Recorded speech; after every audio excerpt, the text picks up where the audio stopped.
Okay, good morning. This is Bob Connors, Chair of the Newbury Municipal Building Committee. I call the February 6th, 2023 meeting to order.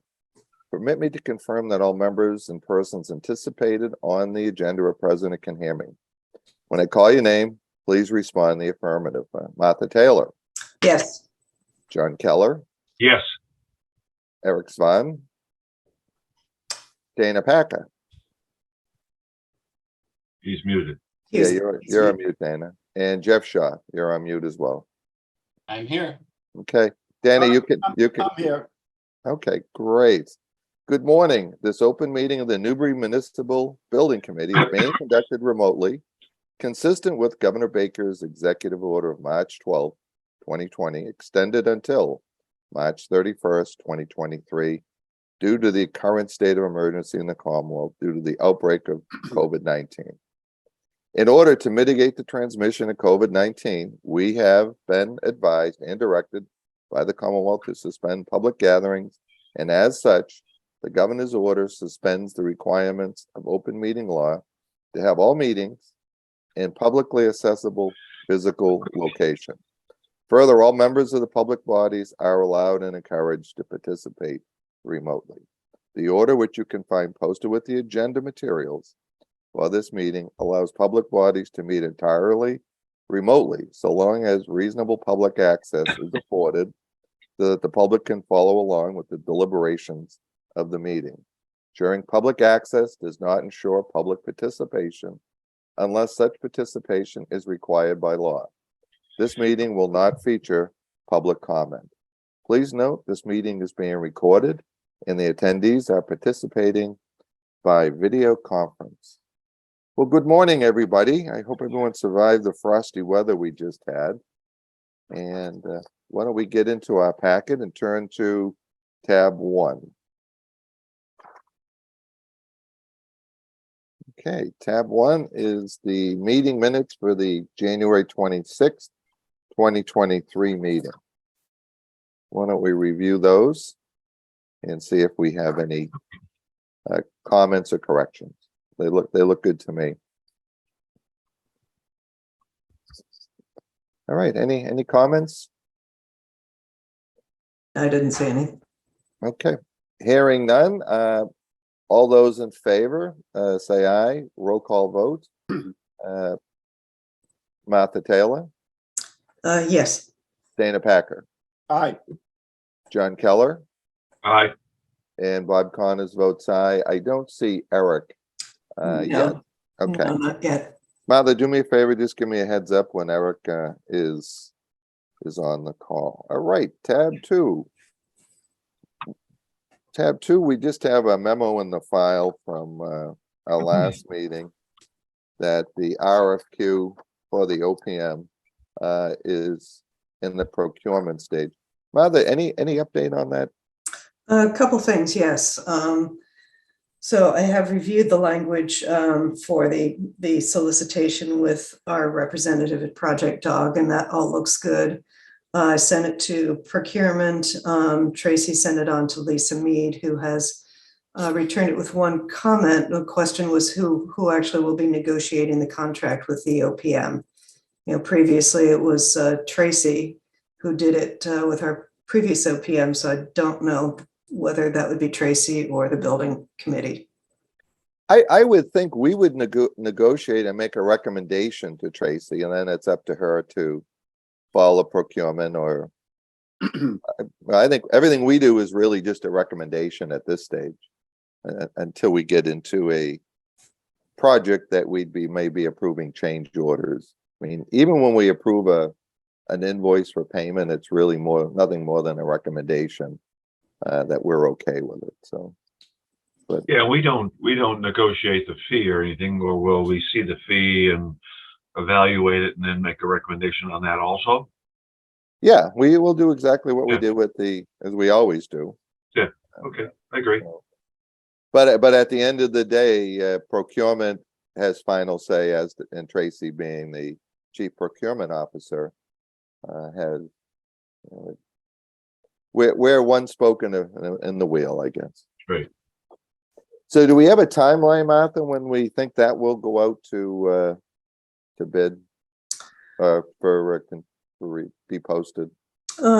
We don't have a definite timeline, but I think if, and these are the final details, so I think, potentially it could get out by the end of the week. That'd be great. Okay. All right, let me Can I, stop can I there. ask, can I ask Yeah. a question? Yeah, I was just gonna go Okay. around, Dana. Oh, I'm to, sorry. if there's any- Go ahead, go, you do your thing. Dana, do you have any questions?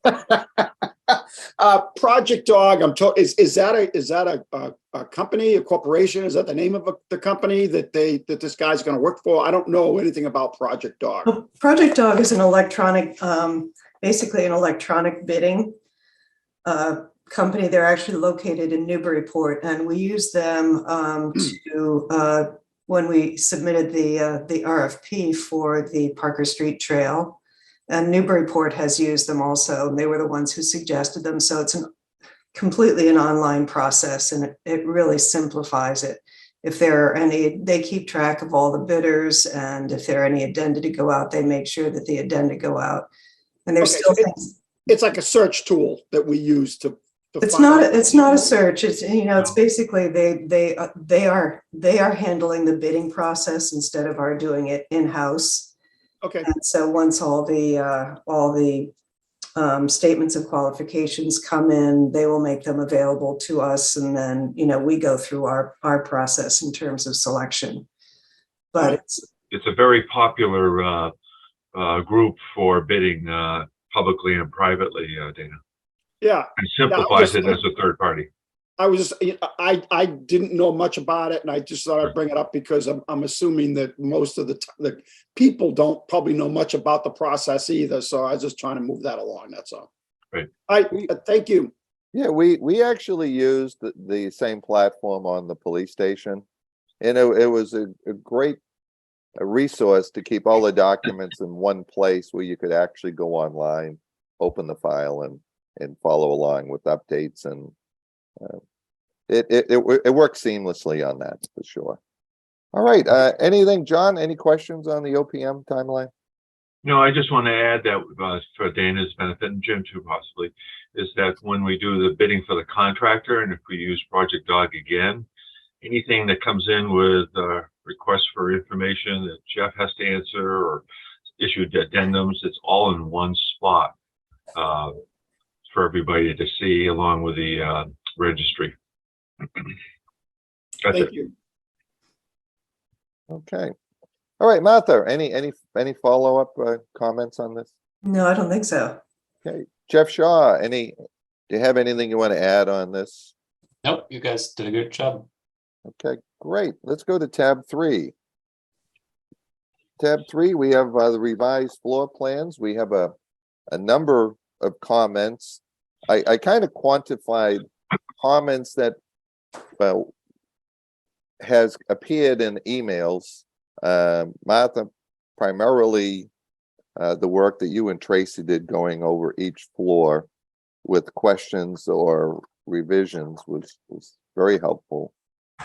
And I memorialized some of the comments that we talked about at our last meeting, that Dana Packer, who doesn't claim to be an architect but appears to be batting 1,000 on his suggestions. The word is budding architect. So why don't we start there? So if you go to tab 3, you'll see the several comments that were offered on the latest plan set. So why don't I go through these quickly, and then we can chime in. So team, if you remember originally, Jeff, can you post the first floor plan on the screen? Yep, I'll do that in a second. Give me 1 minute. Yep. So one of the things, team, as we talked about, was the reception area, or the entry hallway, entry foyer, was set up with service windows, and really not a lot of area for people to gather waiting for a particular hearing or a meeting. And one of the things suggested by Eric was to align the layout of the foyer with and expand in front of the elevator and get the alignment so that that was, didn't have an awkward jog in it. Dana suggested we rotate the service windows around. Yeah, if you can blow that up just a little bit, Jeff, that'd be great. Yeah, okay, great. So, Jeff, why don't you draw that line across where we were talking about aligning the lobby area with the front of the hallway? Okay. And the other thing was moving the service windows from the lobby to the side hallway in both areas, and expanding that hallway from, I'm assuming, what is that now, Jeff? Usually it's 45 inches. I'm saying we'll probably expand that to 5 feet or something. Yeah, What it's would- 5 feet right now, and I was going to expand it a little bit more than that. Okay, so it is 5 feet. Okay. Yeah. Okay. And what that does, team, is it kind of adds a uniform layout to the lobby, but more importantly, it would provide some seating area on each wall by the assistant clerk, by the town clerk or the town assessors area. And I would think, Jeff, that we would still have vision kits going through there. Yeah, I think we probably want something from the clerk's office, at least, so that the people in that office can see the lobby. Yeah, I would say where the service counters are now, we should put 5 foot by 36-inch high borrowed lights, hollow metal frame. I was also going to, I mean, this isn't really, it's hard to describe in the limited tools I have on Acrobat here, but I was going to sort of take this area and cut it off, cut the wall off basically right there, so that as you came around the corner from the vestibule and the lobby here, you'd see the edges of these counters opening up to you on both sides. So you didn't actually have to literally go into the corridor to see it. The portions of the counter would be open to the lobby here, so that even though you may not have been here before, you'd still understand where you needed to go. And then we certainly could have a window, in that area. Yeah, the clerk and the assessor. Well, I think that way there, when you walked in, you'd be looking at the window, seeing the service counter too. Yep. If we. Yep. But again, I think that, all good thoughts. Why don't I stop there? Martha, what are your thoughts on that? We're broad brush now. We're doing broad brush stuff, so. Right. Understood. Yeah, I think as long as it's clear where people need to go, that will probably work. We want to make things as easy and straightforward for them as possible. Okay. Anything else, Martha? Not right now. I mean, what we talked about last time, Right. regularizing the lobby Yeah. and all of that, for sure. Okay. Dana, any thoughts? This was your brainchild, for God's sake. Yeah. I like the idea of maybe 45 in the two corners there. That would even make it look even more open to the public. And I do agree that the town clerk and the assessor probably should have some kind of visual on the lobby area itself. I don't know, as we know, we're taking up filing cabinet space by moving those windows over there. So that is going to have to be replaced somewhere else in the room. I don't know if where he drew the little green cloud there, you might not be able to put a real, I don't know. It depends upon where those filing cabinets would go. That's all. But I like it better than having them in the lobby. Let's put it that way.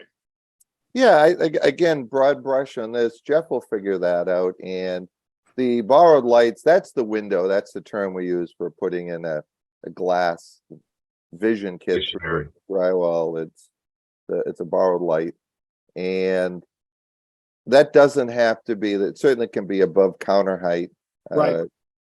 And it could simply be something that's 30 inches high by 5 feet long at, 7 feet top or 7 feet off of finished floor, matching the top of door height, which just gives you a visual. But we'll sort through that. I think that those are good questions. All right, John Keller, any comments? No, I like the concept that everybody's talking about. I think it's a great idea, and you do need at least some vision as they come into the lobby to be seen. Well, I think we've accomplished creating some seating, people waiting for meetings, which was lacking, on the first go around. All right, so moving on, one of the suggestions that Eric had and we discussed was at stairway 1 and 2, the exit doors, creating vestibules at both exit doors that would be card access to come in from the back parking lot. So these would typically be an electrified door system and a card reader. Employees would be able to swipe in during public meeting hours or operational hours. We could have these doors electronically unlocked. And what that would do is allow people parking in the rear or to the left of proposed building an easier access rather than walking around to the front. So why don't I stop there? And Martha, what are your thoughts on that? So one question I have is, if we do that, which I think is a good idea, can we do it in such a way that people can't immediately, I'm thinking about the public coming in and not being able immediately to go upstairs. Thinking about security. So what we had sort of talked about, and we have to work this out with the stairs, was creating a vestibule here that would allow you to be separate from the stair. So come in a vestibule, come into the building, but not immediately gain access to the second floor. But we have to figure out how all these doors will end up working, because you're limited in how close you can make them, and how the stair and railings and all that stuff. But that's the technical piece. The idea is to keep people from being immediately able to go right upstairs if they're not allowed. Yeah, you can do that with access control at each of those doors. Right. Yeah, we just need a way to allow somebody from the public into the first floor without getting access to the stairs. So we get a door in here and it can work with all the technical parts of the stair and the doors there. I think that is no problem, just like you said. Yeah, and or just manage the control all the doors coming out of the stairway. I mean, they're exit only and electrified, that you can't get in a particular door unless it's programmed or you have a card swipe. So so yeah, but that's again, those are the finer points that we can work on. All right. Are we doing the same thing on the other side? Isn't there another door at the stairway? There is. Yeah, I think that was exactly. Yeah, we do the same. We do the same thing here. Okay. Because you have parking on both sides on the. I guess Martha, give me my lesson again on the points of the compass. The left side of the building is what direction? The left side is west. West. Okay. Yeah, conference room 2 would be on the north side. Okay. All right. Well, then I was right. I don't know why there was any confusion on my west location for reversal. All right. So one of the other, Jeff, if you could zoom out just a little bit. One of the other comments was right now where the break room is and the potential trash room is located. My thought was if we did a reverse, we just flip that over to the other side. That would likely be more of the location where a dumpster may be located in the future. So rather than having, so if you just did a mirror reverse of this whole floor plan, or at least in the back area, where you'd probably just have to flip it all over. Yeah, we can certainly do that. It's not really a big deal. I haven't tried to see what that would work how it would flip things around the plan, but it's really not a problem. My only concern was trying to keep the vault in an area because it's not going to have windows in an area where it's not as prominent. But Yeah, I think when we flip it, we're going to do a few things with trash and stuff like that. I think it'll be, yeah, and it's like, it'll be okay. we don't even know if the trash room's going to survive the process here either. True. So, yeah. So, okay, let me stop there and go around the table. Martha, comments? No, nothing on that. Okay, Dana, any comments? No, and I'm probably well, I do. I'm probably getting ahead of the game here, but like security overall, the overall concept, is it going to be like a buzz in building, or is it going to be, because I'm kind of security conscious. I know the town hall we have now, anybody can just walk in the front door and nobody's monitoring that stairway or anything. Are we going to do it through individual offices being locked, or is there going to be cameras at these 3 doors where the town clerk is monitoring the doors, or is there any kind of a concept there? Yeah, so we talked about this early on what level of security do we need? What's the current trend, and do we actually have to have a simple one means of egress, and then you have to be buzzed in through interior doors? I would anticipate all exterior doors are going to be electronic. Right. So they can either be open during certain periods of time, matching town hall's hours, or 24 hours a day card access to those that have authorization. We haven't got that far as whether or not we'll have the level of security cameras that we say we have at the police station, which we had 100% coverage or damn near that. Those will be next steps. I think more on the construction drawings, not schematic design. But what we'll wind up doing, Dana, is likely all rooms that require controlled access will have electronic locks on them, so that only people with a card, right, card can swipe in, and it keeps a record of it. So certainly certain areas like that.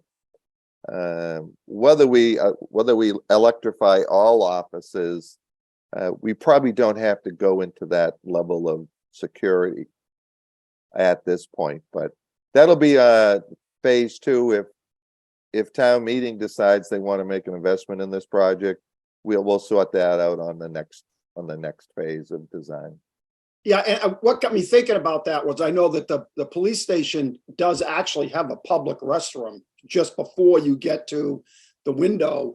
Would, on the north side, that stairway entrance on the north side, somehow maybe you could make it so that the toilet 1 and toilet 2 are accessible to the public? Is that something that we want or we don't want? Oh, no, they have to be. They Okay. have to be. We're a public Right. building, so when you come in the front door, or if you come in any of these side doors, depending how they're controlled on the stairways, public bathrooms are on both levels. Okay, So there won't be you won't have to get card access. The police station was a little different. You actually had to get card, you had to be beeped into the bathroom so that right. dispatch would know.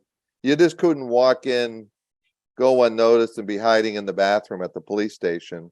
You'd have to come in, and the dispatch officer would buzz the door open for you, and then they'd have a real-time memory that someone is possibly in that bathroom. But, all right.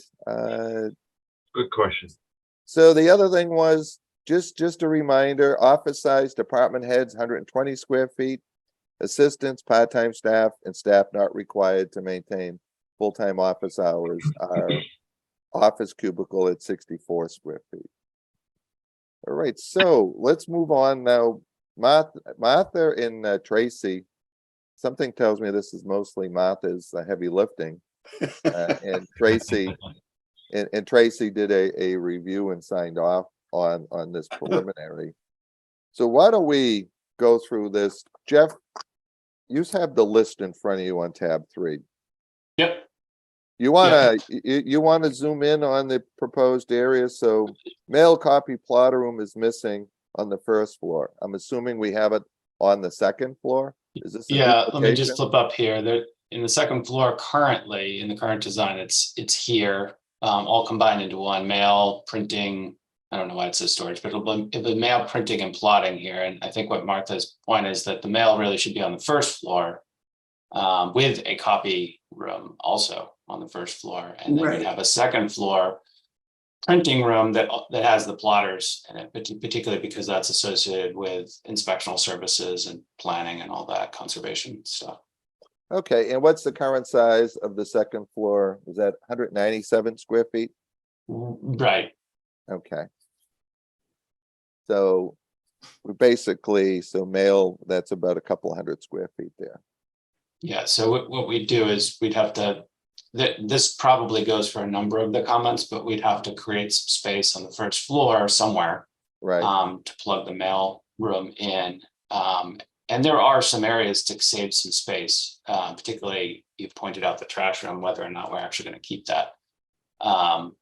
So there could be options to Right. make that. And I don't think the location of it is super critical. yeah, I mean, I think we have to have a demonstration of operational need. Do we have, we're on 2 levels now over at Kent Way. Do we have 2 separate mail printing facilities, one in each level? So right now we've got on the first level, we have our mail room is combined with our one large format plotter, as well as a large copier, high bulk copier, and some storage for paper and stuff like that. And then the second floor also has a large plotter and and copier and some storage. Okay. All right, so we already have a similar function that we're using over at Kent Way.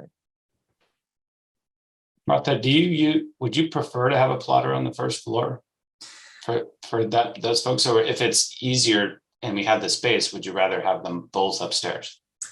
No, we don't need 2 upstairs. If we can have 1 on each floor, that would be great because the assessors use it. Gotcha. Yeah, that makes sense. Okay, so But the mailroom should definitely be on the first floor because the mail comes into the clerk's office and then the clerk's office is responsible for putting it in the mail, Yep. the mail slots. So Jeff, I guess my comment is the trash room's available for, that's not set in stone that we're going to have a trash room or it's going to be that size. All right, let me stop there. John, what are your thoughts on this? Well, I've been contemplating it, but I think you're right. The trash room may be the place it's got to go. It's certainly, well, not having a plotter on both floors could be a little bit of a paradigm shift for everybody coming over from Kent Way. And it sounds like it's an important piece of equipment to have available. So, Yeah, I think you know what, it's all about constituent services at town hall. So the more convenient and timely that can be, I think it's a good comment and suggestion. Dana, any comments? Yeah, I read through all of Martha's comments too, and I can see that we need a bigger building. I'm afraid to say, there's all kinds of. Hey, let me stop you there. We have to have a demonstration of operational need to add square footage. Okay, Right, okay. That's my position. There's a lot of things going on here. Conference room 1 and 2. Are they? But Dana, let me do this. We're going to go through all of these. Let's just stay. We're talking about the mailroom plotter.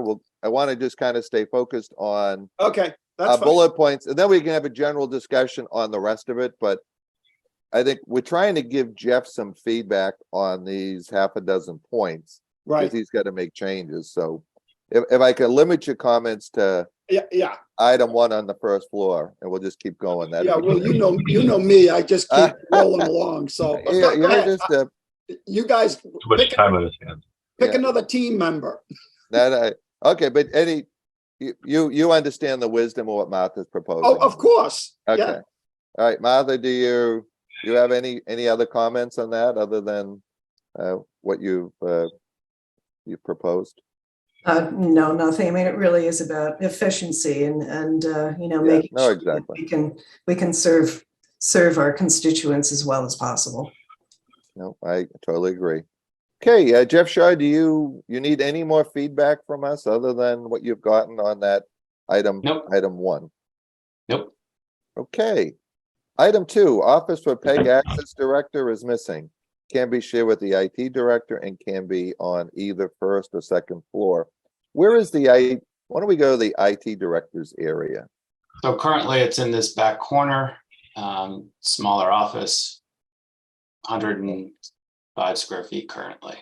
Right. And currently he's in about 115 square foot office right now. He's got boxes, he configures computers and things like that. So I think 105 is probably not workable for him, but we are missing space for an existing body, which is the PEG Access Director. Okay, so I think Jeff, Martha's suggestion is the PEG and IT Director can be in the same general area, but Right. probably not a shared office. I would say that this comment number 2 and number 3 are probably a combined comment, so you might want to read that one as well. That's basically what Martha just said. Right. IT Director must have sufficient space.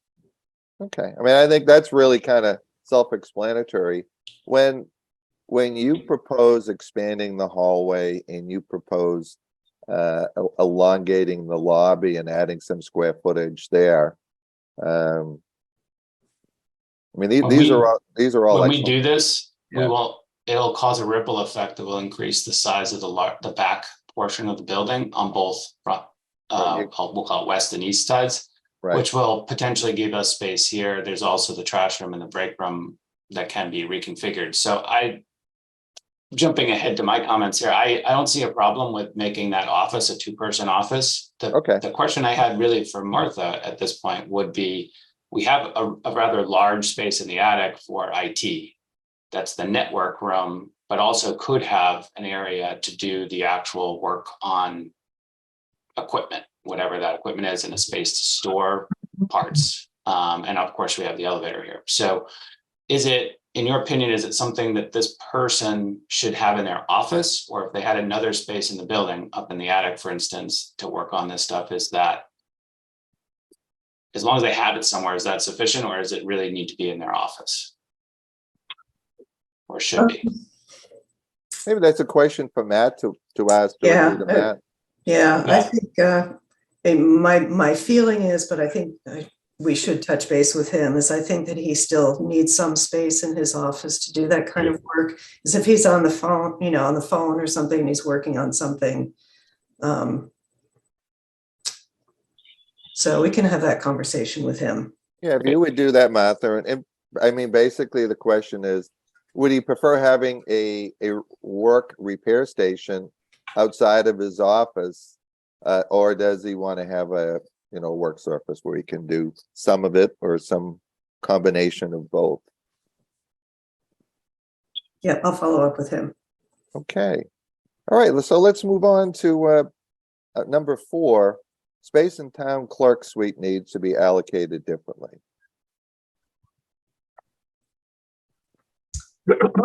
So this is so the office there that's shown for the town clerk is really for the state. There needs to be a dedicated, locked, separate room that has state computers in it.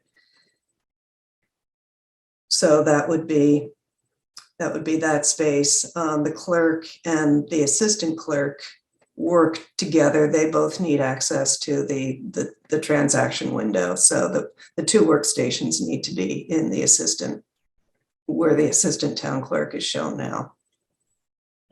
So are you saying not having a separate office for the town clerk and leave the whole area open? Is that what you're thinking, Martha? Or Right, so that office would be for the state computers. There does not need to be a separate office for the town clerk. okay. So where the service window is, Jeff, if you could just go go up a fractions. Okay, there we go. Would you just create another workstation in the corner here, in the outside corner along the hallway in the lobby? And then, Yeah, we'd have 2 workstations in the open area behind the counter. okay, And we'd have just above that, we'd have area for files. And then in the former office area, it'll now be transformed into the state computer room. And we'll have a counter desk there for the computers, as well as a printer and storage and file cabinets in that room for the state use. so Martha, can you check with the town clerk? Does that need to be a room or can that be a closet? I mean, if we moved the wall, we eliminated the current wall and door, moved it to the other side of the window and made it more of a closet with double doors, is that sufficient space, and adding that space back into the clerk's area? And how much storage do they really need for the state equipment? It's not, well, it's 2 computers, so there are 2 workstations there with the computers, and there is a printer between the 2 of them, and then there are some file cabinets and some shelving. I don't know how much of the file cabinet and shelving is dedicated to the state computers, but there do need to be at least 2 workstations and room for. Okay, so it actually has to Closets. be a separate room for the workstations? Yes. Wow, that's okay. Well, like I said, it can be a closet setup because you open the doors and you go into work and then shut the doors.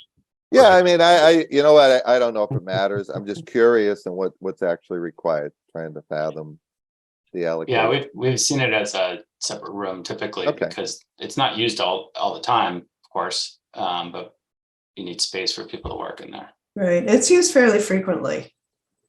Okay. So it really does need to be, set up for, for people to be able to work in there as workstations.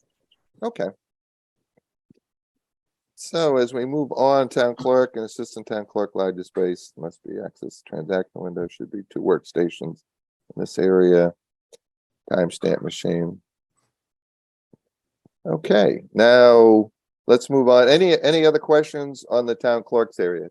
Dana, with your laser focus, any suggestions on the town clerk's area? No.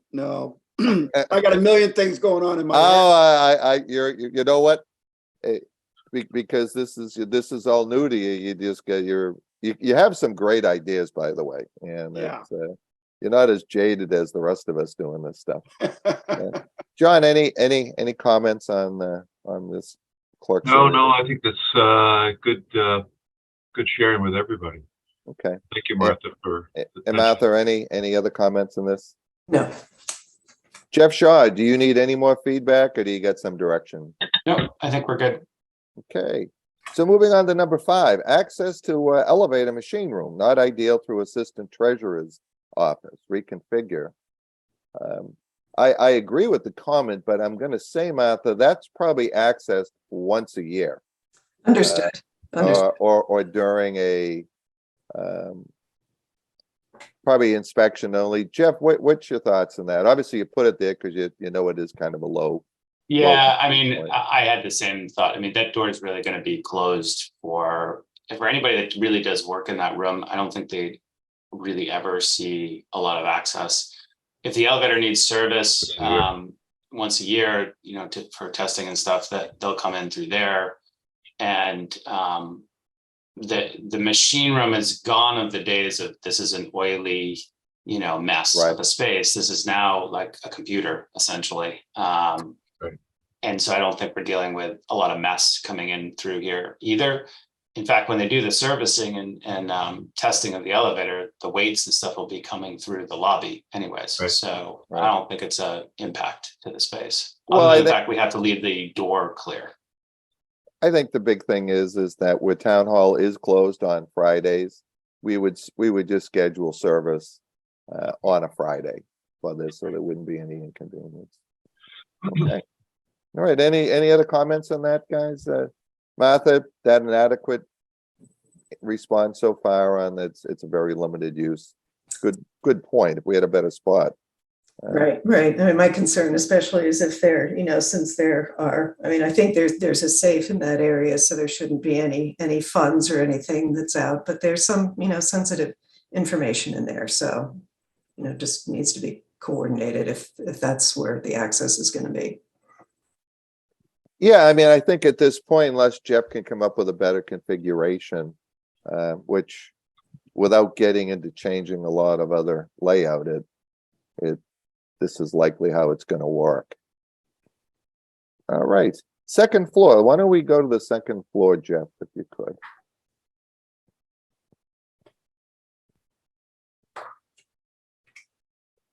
Okay, office for assistant town planner missing. Should be adjacent to the planning director in a separate office. So, The planner's here currently in the plan, and we have a conservation agent office next door, although in a separate comment, Martha had made, this person's office might move. So there might be space for an assistant planner's office next door. okay. Martha, what was your vision on the conservation agent moving to? More to the building, to the other side of where we're... Right, so if we were to go to the west side where, so if we were to reconfigure this area so that there's an office for the building commissioner, the conservation agent, a full work surface or workstation for the IS admin person. And then we really only need about 3 workstations for the sort of part-time or occasional people. So the gas inspector, the electrical inspector, parking clerk, animal control officer. None of those people is there full-time.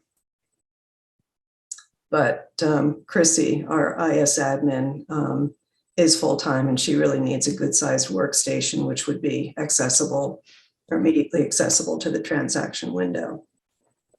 So Jeff, looking at this, looking at the building, and again, I'm looking at just room size. Building commissioner's office is 160 square feet. Get why it's configured that way. But if we straighten that wall where he has 2 lateral files, I mean, I'm seeing 6. Yeah, if we went straight across there, added that to the front, and somehow incorporated the 3 workstations into 2 offices somehow. Is that an area we could? Well, this is going to take a little bit of thought. So there's Yeah, a couple things I'm going just on. brainstorming. Yeah. I think building commissioner's office as well as the conservation office. So we have 2 private offices. We'll have 3 small workstations for the inspectors, which what we've shown is roughly a 5 by 5 Okay. Work cubicle.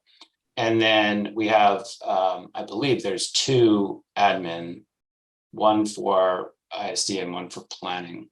Am I correct, Martha? No, we've got 1 admin for inspectional services. Currently, we do not have an admin for planning. Okay, so that 1 admin will take care of everything. So if we got rid of one of the 6 cubicles and made one of them larger, so it looked like the building inspector's desk, essentially, it was a much larger workstation that would accommodate the staff. We just have to find the space for the extra office that doesn't exist in there currently. Well, you're going to be expanding the footprint. The alignment downstairs between the lobby and the elevator, is that about a 4-foot difference right there to align that? Yeah, the elevator will move over, maybe to here. Okay. So we've got the lobby a bit larger here. But we're going to have to expand everything, above that line on the west side is going to get expanded. And whatever you do to the left side of the building, we're probably going to want to do to the right side of the building and have some symmetrical balance. Yeah, there'll be some expansion of the footprint, which will expand the second floor as well, which, as you noted in the last meeting, definitely has an impact on the square footage, but that's going to be needed. The question I guess I had for Martha was the conservation agent office. Is that something that should open directly into the suite of ISD, or should the door for that, or is it allowable that the door for that office open up into the corridor, Nick, and they just be situated next to the building inspector? I think that would be fine if it opened Okay. up into the corridor. Okay, that gives us more flexibility, because for instance, we could potentially squeeze another office in over on this side. Reconfiguring the windows and such, and that person's door would just open up into the corridor and they'd just be next to. Well, and ISD. so, that brings up a good point. What you have listed, zoom in on the DPW office, if you could. Okay, now, we talked about, this is a Dana question. Jim Surratt, will he stay at, and honestly, in talking to Jim, I don't want to put words in his mouth, he prefers to stay where he is, and then drop into town hall.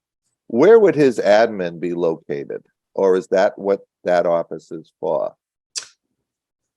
His admin is actually down in the room where the accountants are. Okay. All right, so this DPW office could be converted to conservation without any real change. So wait, Bob, just to clarify, the DPW director is not moving to this facility.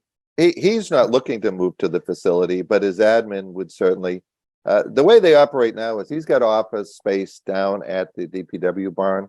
Sure. And when he comes in, he comes in and checks in with his admin, and obviously goes to whatever paperwork, or he's meeting with Tracy, or he's meeting with somebody else. But I would say it would make sense to have the Concom over there, simply because the just being on the commission, Sam being able to talk to Peter, the building inspector, it kind of goes hand in hand what's going on, and they share office space now, so I think keeping them in. So if you convert that to conservation, and now let's zoom back over where conservation is.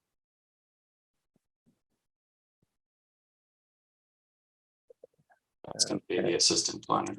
That could be the assistant planner. I may, though, I'd like to check with Tracy, because consistently the discussion has been to have space here for James, office space. Yeah, I mean, again, he's going to be more, James is in the field 80% of the time. Right.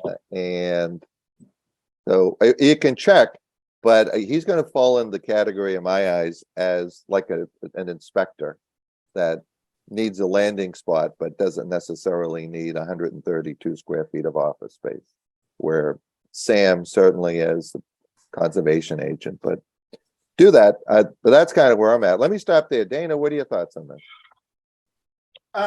Swapping. Yeah, I'm kind of out of the loop on what people need, but if what you're talking, if you go back down to the inspectors in admin staff area where you got those 6 desks down there, Right. you were already talking about maybe eliminating 3 of them. Is that what you were saying? Well, what we were trying to reconfigure for the Concom, we're swapping offices now. Right. I like having six workstations there as landing space for, non-full-time, Right. I mean, non-staffing. you've identified a couple of people that may or may not even need an office. Those Correct. people could be accommodated in one of those cubicles. So I guess what I'm looking at now is eliminating the DPW office, one of these landing areas, because he's not going to be at town hall full time. His admin has already been accounted for, and flipping conservation into DPW, and then that adds expansion for, and again, let's go back over the other side there.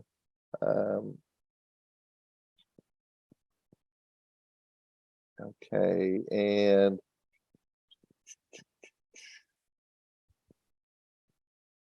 yeah, and you know what it is, we're struggling with the hallways. I see what you're trying to do, Jeff, and it just makes the square Yeah. footage, my 120 rule goes out the window trying to accommodate doors and stair opening. Okay, So, There's a couple of other comments that'll come up in a bit, which might Yep. change that upper corner. would yeah, help. so this is still brainstorming stage. So town clerk, access element. All right, so let's go back to second floor. One office assistant, town planner missing. We have a plan. Office for town administrator assistant is missing. So where's the town administrator? So on the bottom part of the wing here, we have several offices, one for accountants, the town accountant, town administrator, and the executive assistant. We do not have the admin at all. But I always thought that the executive assistant was the admin to the town administrator. Are we creating a third position? The intention is to create another position, an additional position.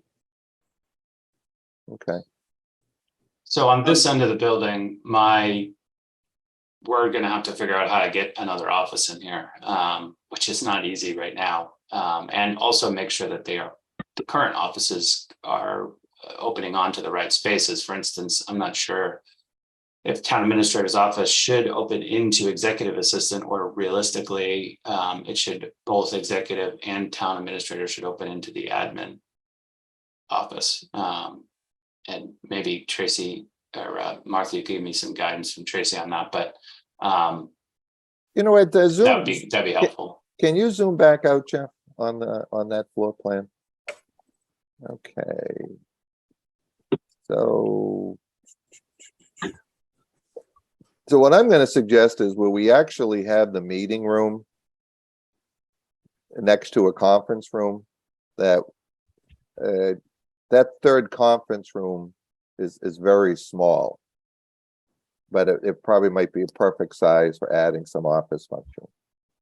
Yeah, my intention of having it on the third floor is that inevitably there would need to be smaller meetings from ISD's purposes, and certainly town administrators' purposes, and that would be a good spot rather than heading downstairs. But Yeah, no, that's a good point. That's a good Right, point. especially, for the town administrator, if there's no ability, no meeting table in her office. I think actually planning and ISD and town administrator would all be using that.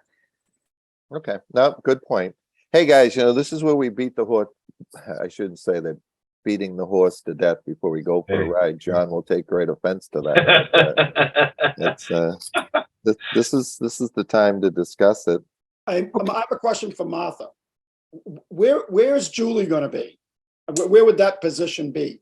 So Julie is here as the executive So administrator. executive assistant? Right, executive. Yeah. So that would be her office right there? Yeah, zoom in So- on that, Jeff, if you could, just while Right. we're Because talking. I know from a select member point of view, I mean, she's like my point of contact, like all the Right. time. And I know, Right. I understand that she probably hates sitting out in the hallway like that, but that's an awesome introduction to that whole back area, is having her like out front right there. It's, and I don't know, I mean, this would be fine, but it's, I don't know.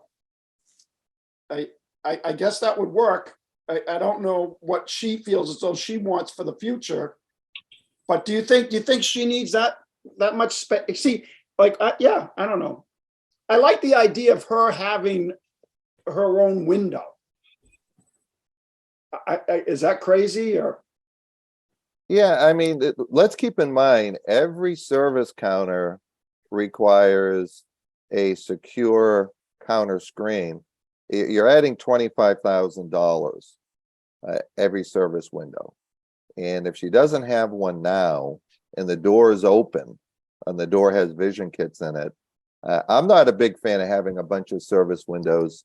They take up a lot of space, they cost a lot of money, and quite frankly, most of the time, if the door is open, that someone's coming in and sitting in your office anyway. But that's I would assume, Martha, you can catch me if I'm wrong, but I would assume that we would not have any windows, service counters for the town administrator's wing Right. suite. Right, this is more like an office suite. Yeah, so even the That admin transition is- assistants, even the admin assistant's office would potentially be in an area, it could be part of the corridor, but it could potentially be in an area where there's a door and a glass window, side light, or Right, glass right. door, so that people coming to visit the admin's assistant would have to actually open a door and walk into a space. Okay.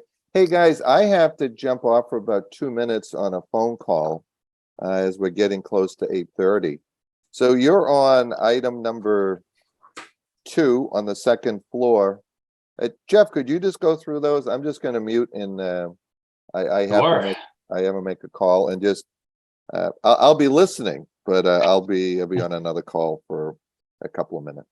Yeah, no worries. Okay. So we made it through, town administrator's assistant's office is missing, and the next item here from Martha was, or Martha and Tracy, was an office for a select board member use is missing. It's a dedicated office in town hall, has been a long-standing request from the select board. And so clearly there is no sort of empty spot in the plan for an office at this point, so we would be creating a new spot for an office space that doesn't exist currently. And Martha, how much space are you assuming that a select board member would need? Obviously, there did need to be some level of privacy. So I think it's an office, not a workstation out in the general area. Right.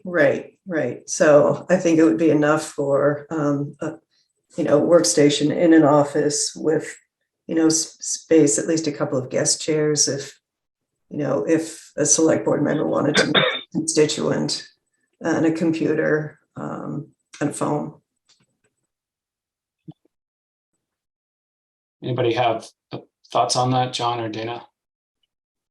Well, I know that, there's been a couple times I've gone in and to chat with different people for different things. Martha and I had a conversation the other day upstairs in the lobby of the existing building. And it's primarily because we don't have a place to do that. So it's a good idea, but, is it a must have versus a want? I don't know. I don't know. Well, we can certainly start working to try to accommodate it. Yeah, guys, thank you. Sorry about that distraction. I think we should try to find a spot for it. I thought we actually had a spot for it. But Conference room 3, couldn't that actually be? I mean, do you need a computer station in this office? Or, conference room 3 could work out for that purpose, I guess. If I think my concern about that is if that's going to be used by the town administrator and IS and planning, there could be a lot of heat on that. So it might actually be difficult sometimes for a select board member to also to be able to access it. Yeah. No, I know. I understand. I think it's an important part to try to fit in. And again, we're elongating the building on one level to accommodate first floor accommodations. And that will result in some added space upstairs. And Jeff can draw anything. We know that. He can draw anything. Yeah, I can't. I just have to obey the laws of physics. That's all. Yeah, no problem. We can continue to work on fitting an office in there. Hey, Jeff, on the first floor, right underneath, beside the elevator, underneath the mail and storage, right there, what is that blank space between the vault and the elevator machine room? This area right here? Yeah. Currently, has no purpose. And that just is because it certainly could make the elevator machine room larger. But it couldn't be used for anything else because it's just a landlocked piece of leftover space. The elevator's a certain size because they make them a certain size. The machine room can be larger, so that could accommodate and just sort of absorb that space. It also potentially could end up being what we need to bring the electric shaft upstairs. We can get this little space back because we have our electric room in the attic, which means we need a rated vertical shaft through the building for that power. Yeah, I'd leave that allocated as potential chase for MEP or HVAC. Yeah. Now, Okay. John Keller, I want to make sure that the minutes reflect that Dana Packer wants a select board meeting room. We want to allocate that I'll 120 put 2 square stars feet. beside it. Yeah, there we go. You know, we want to make sure Dana gets full credit for that with his teammates. He's standing Oh, up for his boy. quotes. You guys really don't want me to get reelected, do you? Look, you got my Dana. You got my vote. You're doing a great job, my friend. Yeah, but Jack will probably want to run next time, so he's happy with us. Yeah. Now, you know what? Again, we're going to see if we can fit everything in, and at the end of the day, there'll be some value engineering, but we're still that we can consider all this stuff stage, and it just can't be unlimited, obviously. But all right, so The next 3, Bob, I think really just deal with adding file cabinets to rooms that are missing them. And Okay. that's sort of a no-brainer. I don't know, we need to get into detail on those, but there's just 3 rooms in the admin suite that don't have any file cabinets that were missing them and need to be added. okay, so that takes care of 4, 5, and 6. Yep. Okay, and 7, we actually kind of already did that by That was all IS and conservation, which we talked about. right. Okay, full-size workstation. All right, administrator near. All right, so let's go through that on full-size workstation for inspectional services administrator. Okay, I see what happened. When I cut and pasted this, I'm looking at this like it's 2 separate comments, but it's all one. Oh, yeah. Okay, those are kind of self-explanatory. The 3 smaller workstations, if we can keep all 6 in there, Jeff, that I'm a big fan of that. Okay. Okay, and all right, item number 8. So yeah, I'm on a call. Item number 8. Health department suite needs a transaction window. Martha, how busy are they? And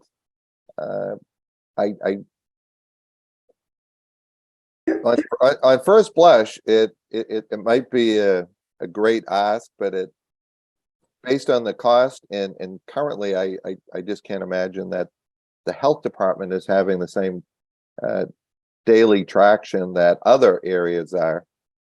And keeping in mind it takes up space it's going to take up in the added cost.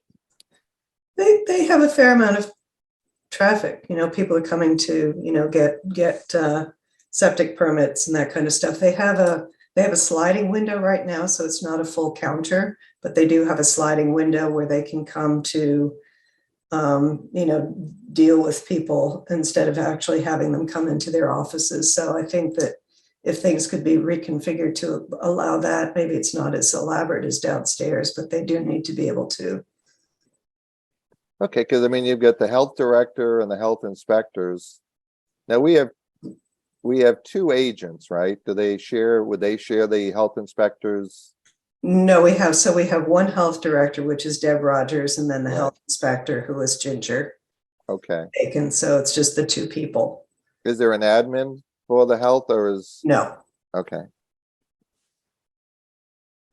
Yeah, So- could you do a Dutch store setup here to do the transactions at?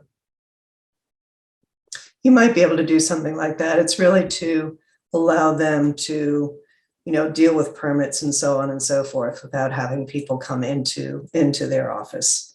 Yeah, you could have a shelf on the bottom of the Dutch store so they can use it as a somewhat top. Or a smaller thing to the right of the door. Yeah. I would definitely want to, make a real counter if we can. Just because it's so much more useful. If it's the only door in and out, and you're also meeting with somebody there, and the director needs to get out. Yeah, it's a shared Now space. got to move everything.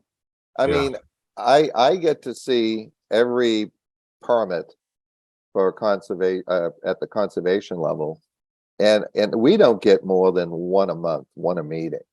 I mean, I imagine when they're doing deep water and perk tests during, the allocated springtime or fall time, it may get busy, but I haven't been convinced that there's actually any real benefit based on demand at this point, but that's just my thought on it. Oh, I can check with them to see how, how many people they actually have coming to their window, on a regular basis. But this is something that Tracy and I both identified. They have it now, and it would be beneficial. I like the idea of a counter just to the right of the door. And maybe you still have a Dutch door just so that people can't just walk in. But it's a egress issue where you get shared. That's really the exit door for both offices. You need your handicap access 12 inches on the inside. True. And what's it, 12 and 18? Is that what it is, Jeff? Yep, that's right. Okay. Yeah, I forgot about that. So it can't work there. No, you're right. You're right. Maybe what happens is, Well, don't forget, we're going to reconfigure for conservation and building. And so there's going to be a little change happening here anyways. And as Bobby mentioned, we're going to be expanding the footprint a bit. So I think it gives us some flexibility in this area. So let us see what we can do. And maybe there's simply there actually is a way to give you the counter and we don't have to debate how crucial it is. It's just every service counter is going to require a counter screen that's lockable to secure the space at night, and it just adds a whole bevy of costs and technology and equipment. And then do they have to be tied into the fire alarm system where they automatically close to maintain? They're not fire shutters, so they wouldn't have to be. Okay, but you know what I'm saying, Jeff? It just adds. It isn't just put a piece of glass. I think these, well, it depends on how we want to go with them, but it's likely that these would be manually operated security grills that would be lowered down at the end of the day and then locked with a key from the inside so people couldn't jump over the counters in the evening. They obviously make more expensive ones, motorized and that sort of thing. But I think we'd probably be trying to stick with a manual. Yeah, I mean, I'm not opposed to having them be motorized and controlled by a button. We put a lot of these in there. You know what? It's not exorbitant.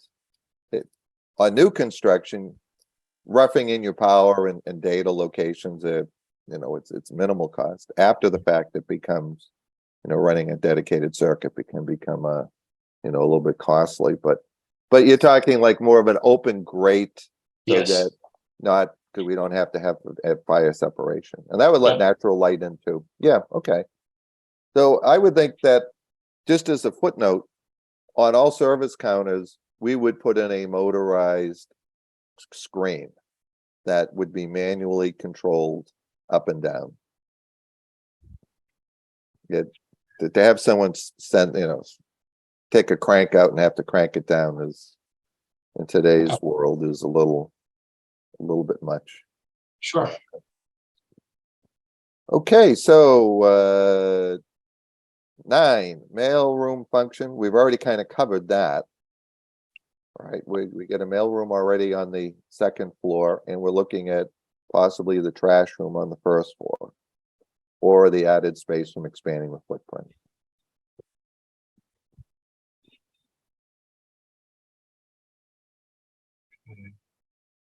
Okay. Item 10, as noted above, the office space needed for the PEG access director can be shared with the IT director. We've actually kind of covered that already, haven't we? Yeah. Okay. All right, I'm going to stop there. Dana, any comments at this point on what we're talking on the matters we've covered? Then we'll go back to general discussion once we. No, I really don't. Out of the stuff that we've talked about, I mean, there's a million ways to skin a cat here, but when you start looking at the outside curb appeal. And I mean, just as an example, the first floor with the elevator issue, you could slide the foyer off center of the entire building. Yeah. And the elevator could actually stay where it's at. But then your curb appeal would be totally off. I don't know. I'm just trying to look at cost savings, and instead of trying to make the building bigger, reorganize some of the stuff so that we could still have that when you walk in the door, you're not looking at the corner of the elevator. I totally get that. But I don't really know I don't know, if Jeff has actually figured that out yet or what, but. The hard part, Dana, is that you have net square footage of the office space and function, and you have the gross square footage incorporating all the hallways and Right. stairways. And we do typically 70-30 on that ratio, or 65-35, Jeff. What's the norm now for gross square footage versus net usable space? In town halls, we typically see a higher grossing factor, just because there's tends to be more lobbies and corridors, Right. proportionately, and the buildings aren't huge buildings. So, yeah, I wouldn't go anything lower than 35 typically for town halls.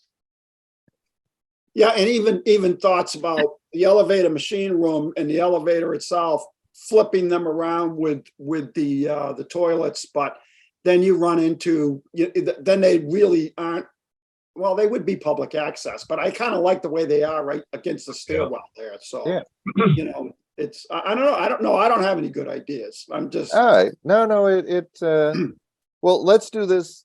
We'll go back and just have a wrap up general discussion of points of interest, Dana, that you were talking about conference rooms.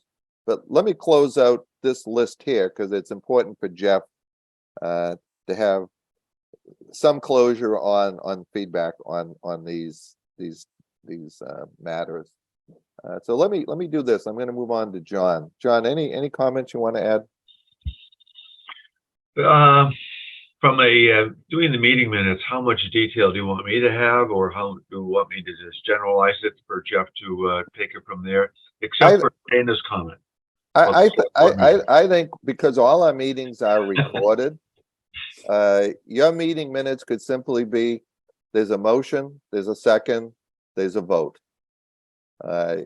When we didn't have fully recorded meetings that are archived, I don't think you have to get into a lot of great detail beyond that, because we always get to go back and believe me, I used to be more of a meeting notes being a summary of the meeting, but I think it's redundant now that everything is actually recorded. Okay. But I can take care of it that way. Okay. Okay. Martha, what's your thoughts on that? I mean, do you have any thoughts on just having specific votes that are, pertinent, approval of minutes and stuff like that? Yeah, I mean, all that's really required is the motions and the votes. I think it's helpful to have, some summary of what the discussion was and the points that were agreed to, but it certainly doesn't need to be a transcript. Okay. All right, Dana, what are your thoughts on that?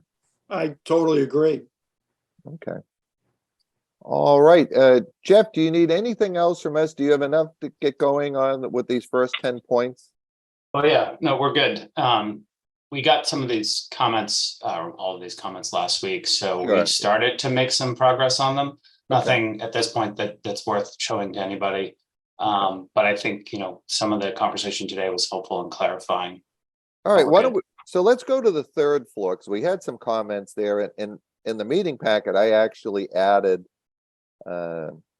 comments for each floor on the plans that were in the packet. So the recap on the third floor, I think we had some good comments the last time.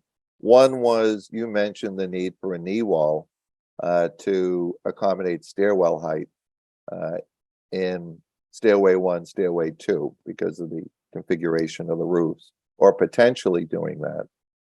And the net result of that would also give us a little more MEP and HVAC space. So What other comments did we have on that? And this drawing doesn't necessarily show the new status Right. of that. So just so everybody's aware, once we've actually made the change, these walls here will go all the way out to the end gable walls on both ends. So there'd be a lot more storage in that area. And then this knee wall will probably go, at least halfway, if not 2/3 Right. of the way to the front wall. And then this area will disappear entirely. Okay. So that space will all be captured for usable mechanical, electrical, IT related space. Yeah. I mean, I always like to emphasize, because of our groundwater elevations in this location, we eliminate potentially a 4,500 square foot of basement area, where if this was certainly a high and dry site, we would be utilizing the basement, and that's just not practical.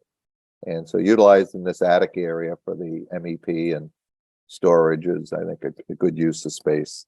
High and dry. If anything gets wet up in here, it's time to build an ark. Okay, any other questions on these points? And then we can just go on to the next tab. Nope, all set.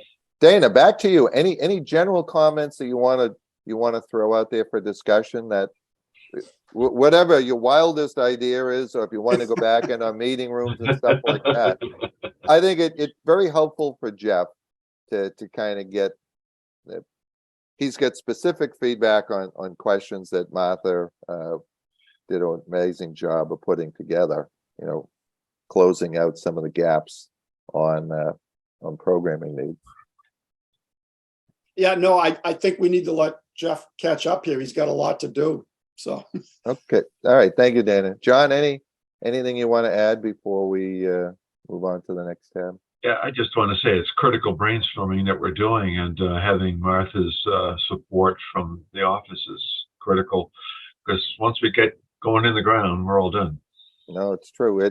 The level of expertise on this building committee far exceeds most other communities, and I know Jeff will agree with me, because when he has to, he can't really do anything else than agree with it. But I think but being honest, Jeff, it's got to. Oh yeah, no, it's great. Yeah, it's very good to have this level of folks with expertise. I mean, Eric's not here today, but he's definitely part of that mix. Yeah. So. And okay, why don't we move on to the next tab, tab 4. There's no change on schedule. This was the original draft schedule that we put together. We're still online to hit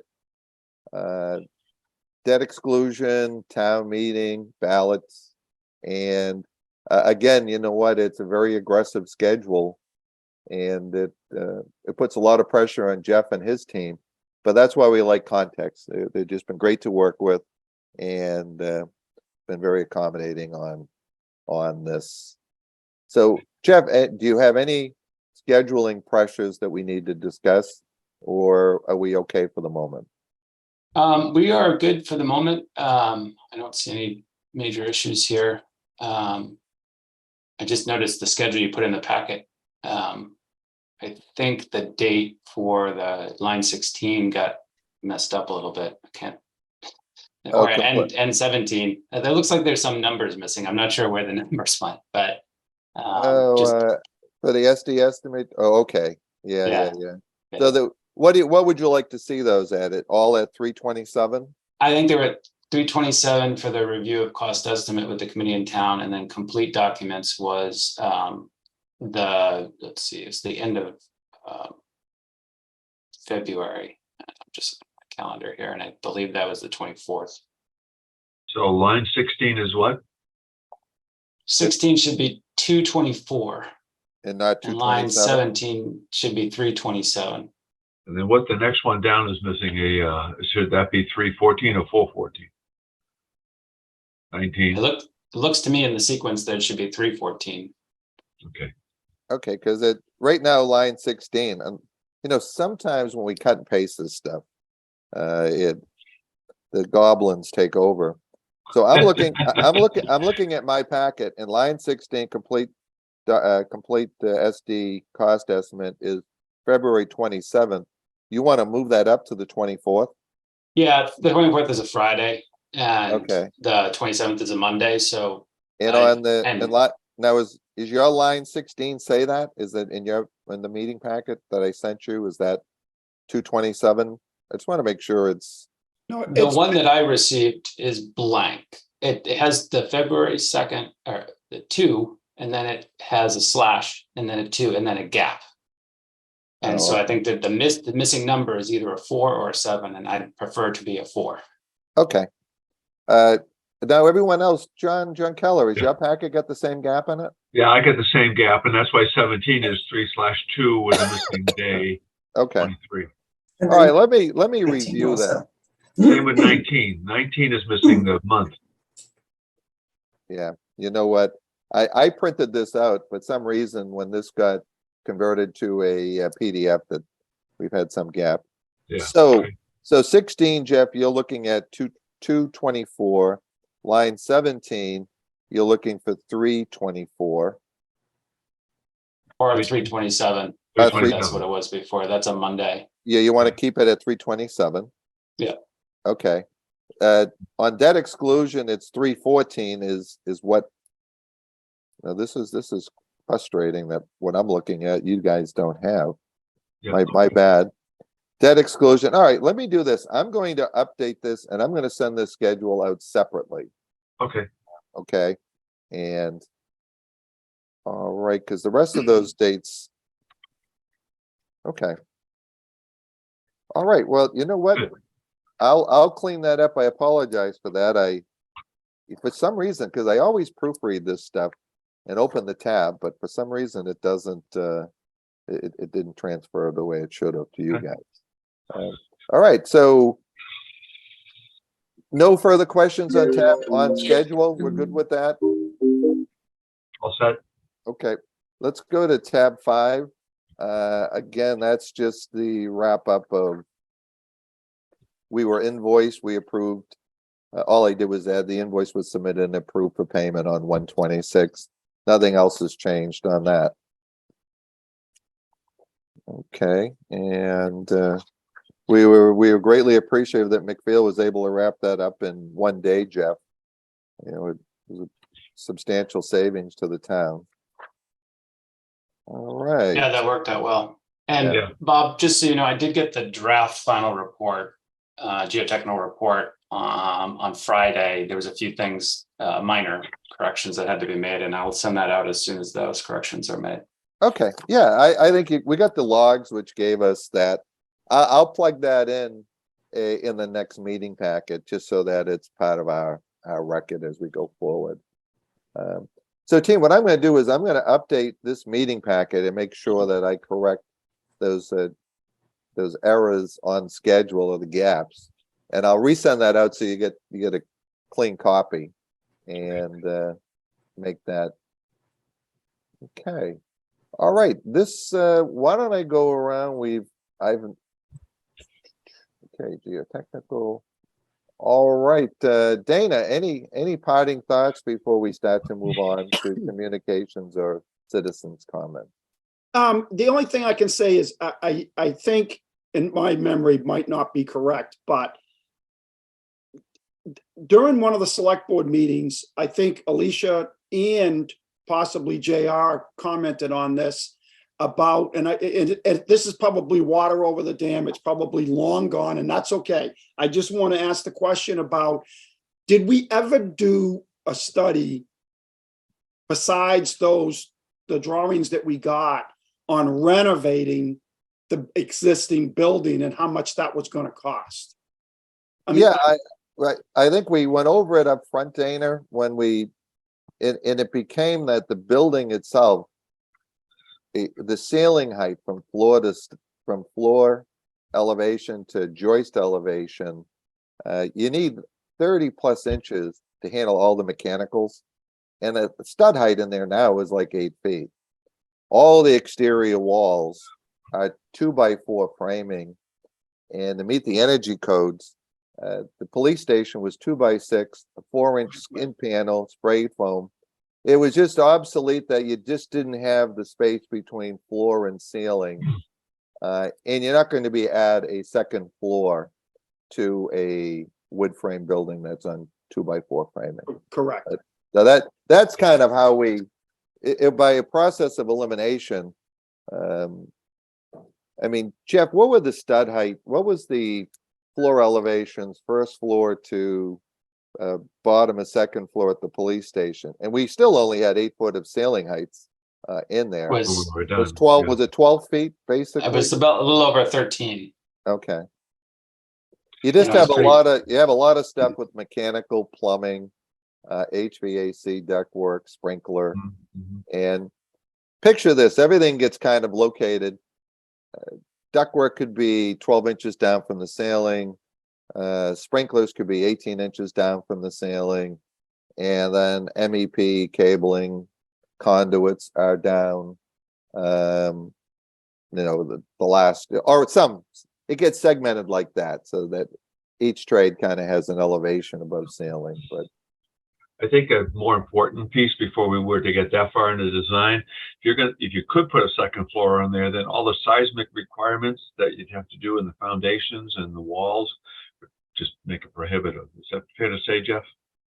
Certainly, and we did look at the space requirement. You know, the first step was to figure out how much space would fit in the old building and how much of an addition we'd have to build. And so there was various design schemes proposed that incrementally added a larger and larger and larger addition to it until we met the basic needs. And to get to a building that we're currently, you know, looking at in terms of building new, a size like this, it's just not worth it to try to make everything match up with what was there. So you're not saving really any money because the size of the addition is so massive compared to the existing building that, you know, to make it all match up just makes it so much more finicky and costs way more money to do it that way. Plus, as you all know, the police station, the old police station in the basement is at a certain elevation, which would have required us to kind of build out at around that elevation, which still would have required a significant amount of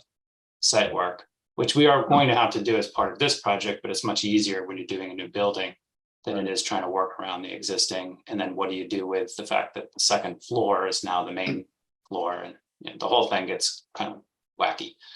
it's very hard to, the floor alignment from the existing structure into an addition. It may work on one level, but then the addition would be 3 feet higher to the next level, and it just, so you just can't match up your levels the way you want, and it's more economical at this stage too, if you're going to do any major renovation or expansion, to start new. It'll be cheaper in the long run. That's from practical experience. But all right, Dana, anything else for you? No, that answers my question. I know we've done this before. I Yeah, just, it's good to refresh. Good to refresh. I wanted to refresh it again because I know that there's some folks that are wondering what happened to that, you know, portion of the project. And I just wanted to reiterate what happened to that portion of the project. So that's all. Yeah, I think And I appreciate it. I think a simple review of just the videos of our meetings. We went into that in a fair amount of detail, really kind of up front when it was still a question, and ultimately it led us to the direction that we're going. Okay, thank you, Dana. Thank John you. Keller, any comments? No, and I deal with this all the time. Hold on. I deal with this all the time, and I got a building in Portsmouth where money's no object, and we've got 3 foot difference between the addition and the main building, but money's no object. But at a school over in Andover, there was going to be something like this where do we tear it down? No. It was cheaper to not even use this single story area and have to reinforce all the foundations and this and that. It was cheaper to tear down another section of the building and build into a wing up. So it's kind of relative. And I thought this for a couple of years now, knowing that building, that it was just going to be so much easier to just tear it down and rebuild and build it right. Well, in the load paths to the existing foundation and all of that, it's all good reasons why we're on this path. And we're all taxpayers, and you know what, I think anyone that follows our meetings, I'm not talking about a $25,000 transaction window because it's not $25,000, you know, to do it correctly. So, but okay, anything else, John, before I move on to No, Martha? good. I'm on board. Okay, Martha, any wrap-up questions or points you want to make before we move on? No, I don't think so. All set, thanks. Okay. Well, at this point, I see who's on the line. I see Jim and Jack Rubicki. So with the permission of the committee, I'm going to open this up to citizen comments. Jim, we're going to hold you to the agenda items that we have today for the obvious reason. Those are open. We appreciate your comment. So Jim, you're on mute if you want to. Okay, no, the only two comments I had is to see the dollar cost figures to renovate the old building and put an addition onto the new. And quite frankly, we could use the old building, put a brand new addition on, put a full basement, put a first and a second floor, and the total footage there would far exceed what you're even talking about right now. So that could be done. Let's not rule out the fact that it couldn't be. It certainly could be done. Yeah. No, you're exactly And, right. Aesthetically, it might be pretty awkward looking trying to. Well, as good as Jeff is, I'm sure he'd do a really good job at making it look nice. Would it be but going cheaper is back- the thing. So But go ahead, going Jim. back to my question is, I don't think anybody in the public has ever seen a cost analysis showing what it would cost to do that versus what it's going to cost to do what you're proposing. I'll guarantee you it'll take a lot more money to renovate and get the existing building up to code than you Sure. want to spend. John, thank you, but somebody should reduce that to 8.5 by 11 piece of paper with showing dollar figures on it. It's a simple task. Quite frankly, I don't understand why it's not being done. Okay, Jim, that's not on our agenda today. So what's your next question? The question goes back to 6 years ago. That's what the town asked you to do. That's what they told us to do. Quite frankly, you're not doing it. Yeah, we've made the analysis, Jim, as a committee at previous meetings, and that's led us to the pathway that we're on. Now, we have these 4 agenda items here today. Any comments on those? No, I didn't know that I was limited to your agenda comments, but general comments from the citizens. Quite frankly, do they have to be limited to what's on your agenda, which we don't have a copy of the packet? Well, you got a copy of the meeting agenda, which I has do, the but it agenda just- items. It just says citizens' comments. Why would they have to be limited to what you're talking about today? Because open meeting law requires that we're talking about certain items today. And Jim, that's our policy today, and it's been our policy all along. If you have any comments on the meeting summary, the OPM, AIA schedule, schematic design, or the geotechnical boring status, that's what's on the table today, and we're prepared to discuss with you or hear from you. I just addressed schematic design and what I had to say. Thank you. Okay. Thank you, Jim. Jack Rubicki, do you have any comments? And the same thing, Jack, where you have the meeting notice with the attached agenda. Those are the items that we've discussed today, and certainly, entertain comments on those agenda items. No, good morning, Bob. Thank you for the floor, and thank you always for opening the floor. I'll only comment that the necessity of town hall to be on that corner is the presumption that's driving all of it. The use of the building can be otherwise, and town hall could be considered elsewhere. That's all I know I'm not going to go off agenda. I only make the comment that town hall being there is what we're building all this on, and that hasn't even been vetted, considering the crowdedness that corner will eventually hold if this plan goes through. It's a busy corner, and a lot of things need to be considered. But thank you very much, Bob, and thank you, John and Martha and everyone for always contributing. Appreciate it. Okay, Jack. I think, Jack, what we've referred back to a joint meeting of all the powers to be. I think it was a meeting at the library where one of the primary matters for locating a town hall was the availability of a public water and a public sewer system. And that's what everybody agreed to at that meeting.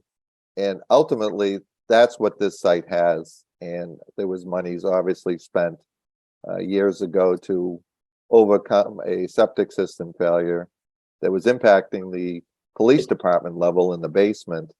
And the sewer was tied into the Newburyport sewer system. No, So I capiche that, Bob. Yeah, I yeah, no, also no, offer- yep, no, but I'm just saying, Jack, that's the record of how we're here at that point.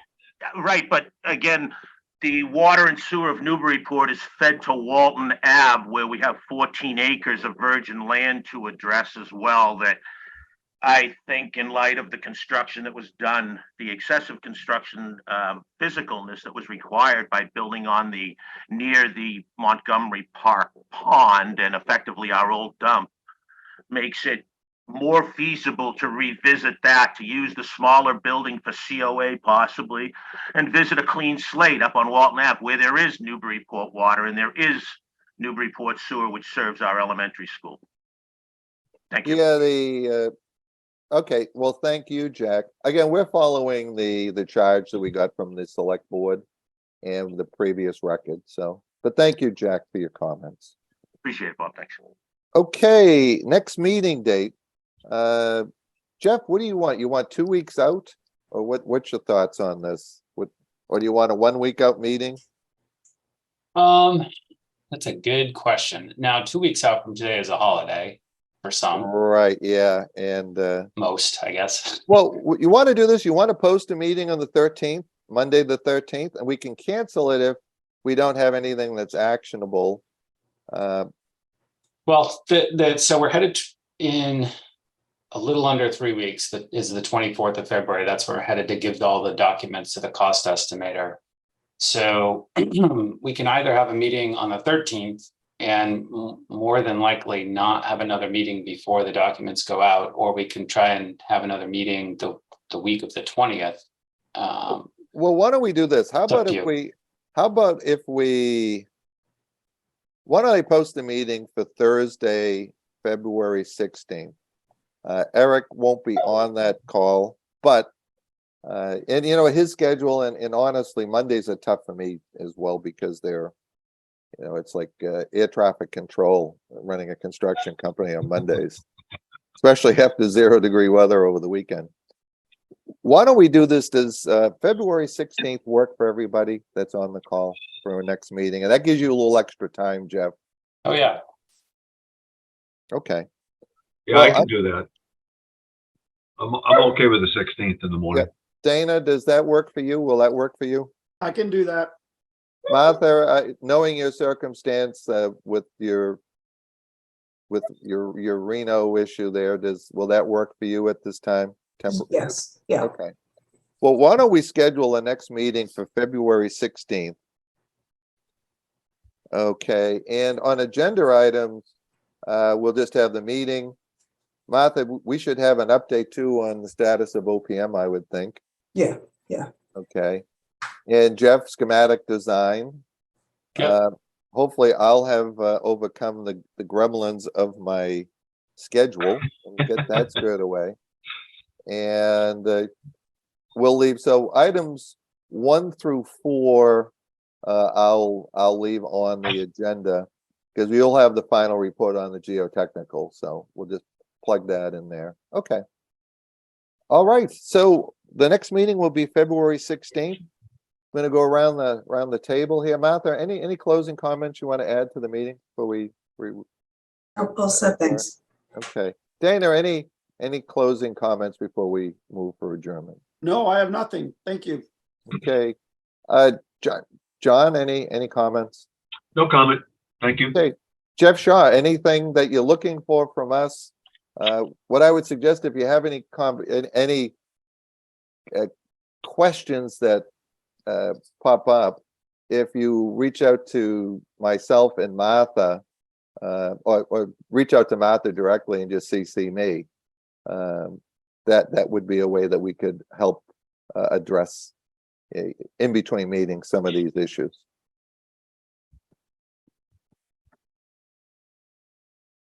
Okay, Jeff, anything else before we seek a motion to adjourn?